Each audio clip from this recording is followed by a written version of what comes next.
इस कौम को जरूरत है कि इस मुल्क का वजीर आजम इमरान खान हो।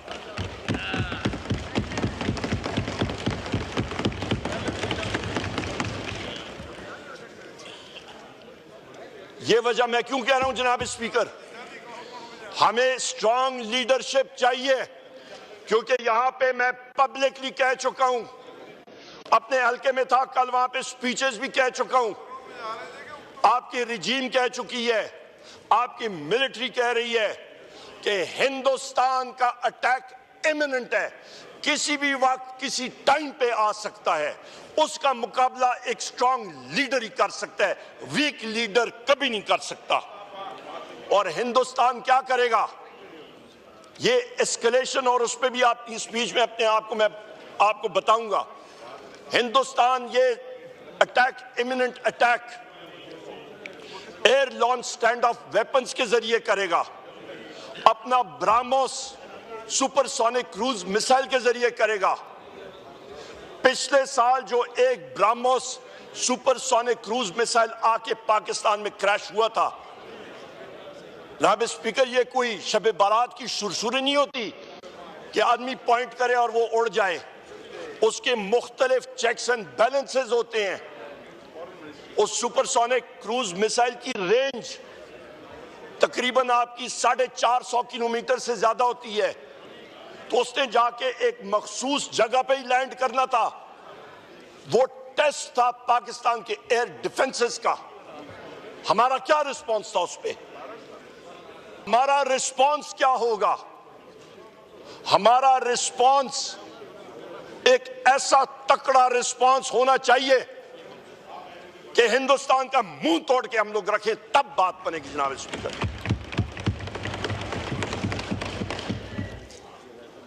जनाब स्पीकर, यहां पे पाकिस्तान में न्यूक्लियर ट्रिगर्स क्या हैं जिसकी वजह से न्यूक्लियर जंग छिड़ सकती है? आपका एक न्यूक्लियर ट्रिगर यह है कि आप स्पेशल थ्रेशोल्ड, यानी कि आप पाकिस्तान का टेरिटोरियल बाउंड्री, उसकी इन्वेजन करें। हिंदुस्तान तो खड़ा है। आपका कोल्ड स्टार्ट स्ट्रेटेजी और ऑपरेशन ब्लास्ट एक्ट जो 1986-87 में 86-87 में जनरल सुंदर जी के टाइम पे शुरू हुआ था, उसके बारे में भी बात कर रहा हूं। उनके मेन बैटल टैंक्स तो उस जगह पे इंटरनेशनल बाउंड्री पे उसके करीब खड़े हैं। और एरियाज कौन कौन से हैं? आपका सामने आ जाता है जनाब जम्मू का इलाका, आपका आ जाता है सियालकोट, और आपका आ जाता है छम का इलाका, लाहौर, कसूर। आप नीचे चले जाए रन ऑफ कच एरियाज, यहां पे वो टेरिटरीज हैं जहां पे इनके मेन इंकर्जन आ सकती है, टैंक अटैक्स आ सकते हैं। इसके साथ साथ आपका दूसरा न्यूक्लियर ट्रिगर क्या है जनाब स्पीकर, कि आपकी मिलिट्री थ्रेशोल्ड की डिस्ट्रक्शन।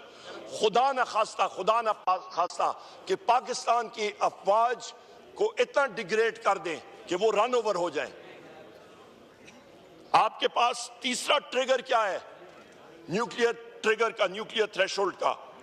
इकोनॉमिक स्ट्रैंगुलेशन, कि आपका गला वो इक्तिसादी तौर पे दबा दें और आप करें हाई सीज पे और समुंदर पे। ये इंडियन नेवी का टास्क है, उसके ऊपर भी मैं आता हूं। और चौथा न्यूक्लियर ट्रिगर आपकी पॉलिटिकल इंस्टेबिलिटी है, कि पाकिस्तान की गवर्नमेंट को डिस्टेबलाइज करना। इसके लिए हमें हिंदुस्तान की जरूरत नहीं है जनाब स्पीकर। अपने दुश्मन के आगे एक कमजोर आवाज में बात नहीं करनी चाहिए कभी भी। मेरे वजीर आजम इमरान खान साहब ने बात भी की थी कि ये मुल्क भी मेरा, ये फौज भी मेरी। यहां के हमारे साथी, हर एक शख्स जिस वक्त खुदा ना खास्ता जंग छिड़, हम लोग अपनी जानें निछावर करने के लिए अपने मादरे वतन के लिए हाजिर होंगे और मौजूद होंगे। यहां के मैं नहीं कह सकता जनाब स्पीकर। यहां पे मैं ये बात भी कहता चलूं कि इंडस वाटर ट्रीटी मोदी सरकार ने इसको वेपनाइज किया। 19 सितंबर 1960 को ये इंडस वाटर ट्रीटी साइन हुई थी प्रेसिडेंट अयूब खान साहब और जवाहरलाल नेहरू साहब के दरमियान, और इस ट्रीटी की वजह से पाकिस्तान और हिंदुस्तान की जंगें भी हुई हैं, कन्फ्लैग्रेशंस हुई हैं, सब कुछ हुआ, पर this treaty withstood the test of time. आज ये शख्स इसको वेपनाइज कर रहा है। यहां पे ये मैं कहता चलूं कि मुख्तलिफ इसी हाउस में मुतअद्दिद बार मैंने ये बात सुनी कि प्रेसिडेंट अयूब खान ने खुदा ना खास्ता पाकिस्तान का पानी बेच दिया। तो या उन साथियों का जो यहां पे गवर्नमेंट बेंचेस पे भी, ये रिजीम के बेंचेस पे यहां पे बहुत बार मैंने आवाज सुनी है, या वो बात होती, उस पे सदाकत होती, तो आज आप अपने इस जॉइंट रेजोल्यूशन में ये क्यों कह रहे हैं कि हम लोग डिक्लेरेशन ऑफ वॉर करेंगे कि मोदी जो है उसने इस ट्रीटी को यूनिलैटरली सस्पेंड कर रहा है।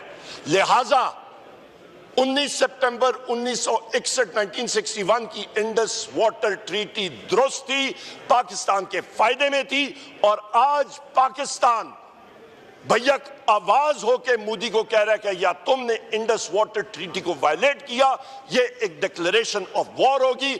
और जो लोग इस पे पहले दराड़े डाल रहे थे, झूठ कह रहे थे, उनको अपोलोजाइज करना चाहिए या फिर नेशन के सामने आके करना चाहिए कि जी हम लोग गलत थे।